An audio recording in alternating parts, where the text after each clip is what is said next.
May tip ako sa inyo ha. Dapat maging mabuti kayong asawa.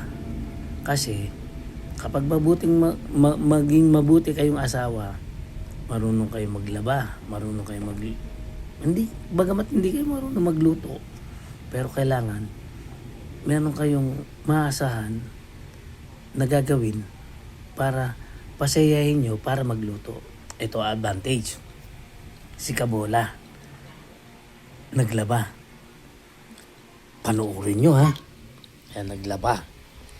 So hindi niya inaasahan. May pangyayari. Nakalimot siya. Siya naglaba.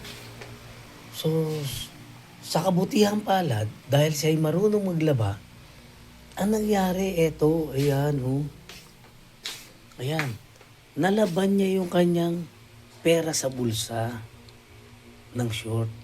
So dahil sa kanyang paglalaba, ayan, naalala niya yung pera na nakalagay sa bulsa.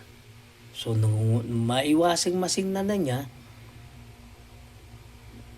may hinahanap siyang pera, hindi niya makita, naalala niya, sa kanyang paglalaba, may pera siya sa washing machine na nandun sa bulsa ng short niya.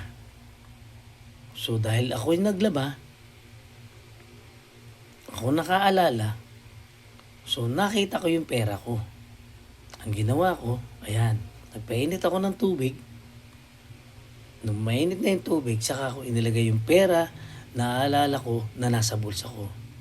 Dahil si Kabola, siya naglaba, sa kanya pa rin yung pera. Ang rules namin ng asawa ko, na kung sino naglaba at nakakita ng pera sa bulsa, kanya na ang kaso. Hindi ang misis ko ang naglalaba. Ako ang naglalaba, kaya ayan. Sa akin pa rin yung pera. Oh, nag-get nyo ba ako? Sana nag-get nyo ako ha. Maging mabuti kayong asawa. Ayan. Tuyo na yung pera. Kukunin ko na to. At, siyempre, alam nyo na. Tuyo na eh.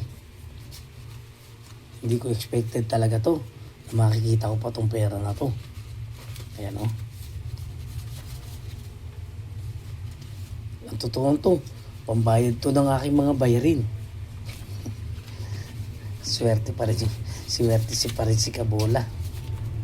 Oh, at least, hawak niya pa, basa-basa pa. Hawak niya pa rin yung pera niya. Dahil pambabayad niya sa kanyang mga bayarin. Diba mga Kabola? So, kailangan maging mabuti tayong asawa. Okay? Salamat. Bye-bye. I love you. O, huwag mo kalimutan, suportahan ng San Miguel Beermen at ang PBA Astig Solid atin to. Kabola Vlog. Edwin Cortez. May YouTube channel.